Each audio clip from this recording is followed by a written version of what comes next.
কি আজব তাই না, সাইকেলের উপর দাঁড়িয়ে আছে, সাইকেলটাও একা একা যাচ্ছে। আপনারাও চাইলে এই স্টান্টটা খুব সহজেই শিখতে পারেন।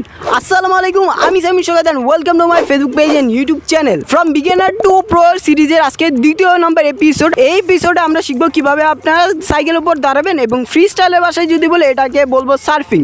চলেন আসেন শিখি একসাথে। যে কোনো স্টান্ট শুরু করার আগে অলওয়েজ সেফটি মেনটেন করবো। হেলমেট এবং জুতা মাস্ট পরে স্টান্ট করবেন, কারণ যদি কোনোভাবে ক্রাশ করেন এই সেফটি কিন্তু আপনাকে বাজেভাবে ইনজুর হওয়ার হাত থেকে রক্ষা করবে। স্টেপ ওয়ানে আমরা সিটটা উঁচা করে নেব অ্যান্ড আমরা পায়ের পজিশন শিখবো। সিটে পা ঢুকিয়ে আমরা একটু হেলে থাকবো, যদি বাম পা ঢুকে তাহলে আমরা একটু বাম দিকে হেলে থাকবো, আর যদি ডান পা ঢুকে তাহলে আমরা ডান দিকে একটু হেলে থাকবো। অনেকে আছে শেখার শুরুতেই স্টিম এবং ব্রেকের মাঝে হ্যান্ডেলে পা রাখে, যেটা একদম ভুল।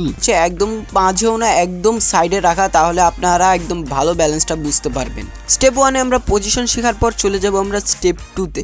স্টেপ টুতে আমরা যেই সাইডে পা দেবো ওই সাইড থেকে হাতটা সরায় রাখবো এবং অন্য সাইডে যে হাতটা আছে ওইটা একটু ছেড়ে চেষ্টা করবো একটু ব্যালেন্স করার। এভাবে ধরবো ছাড়বো করতে করতে যখন আপনারা একদম ছেড়ে অনেকক্ষণ ব্যালেন্স করতে পারবে এবং আপনাদের ভয়ও কেটে যাবে, তখন আপনারা চলে যাবেন স্টেপ থ্রিতে।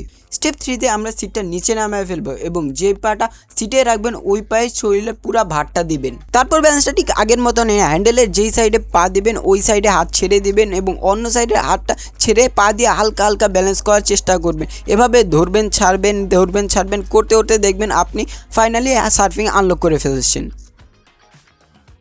যেই স্টেপগুলো দেখালাম ওই স্টেপগুলো যদি আপনারা ভালো মতো ফলো করেন তাহলে খুব সহজে আপনার এই সার্ফিং স্টান্টটি আনলক করতে পারবেন। এই স্টান্টটা খুব কঠিন না, আপনারা যদি ঠিকমতো প্র্যাকটিস করেন 1-2 দিনে আনলক হয়ে যাবে। আর যদি মনে একটু রেস্ট নিয়ে করেন তাহলে হাইস্ট 1 সপ্তাহ লাগবে। কিন্তু মাথায় রাখতে হবে অবশ্যই স্টেপগুলো ভালো মতো ফলো করতে হবে।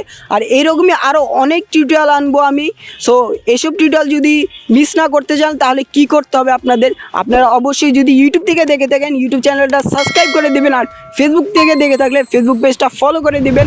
দেখা হচ্ছে অন্য কোনো ভিডিওতে, ততদিন পর্যন্ত ভালো থাকবেন, সুস্থ থাকবেন। আসসালামু আলাইকুম।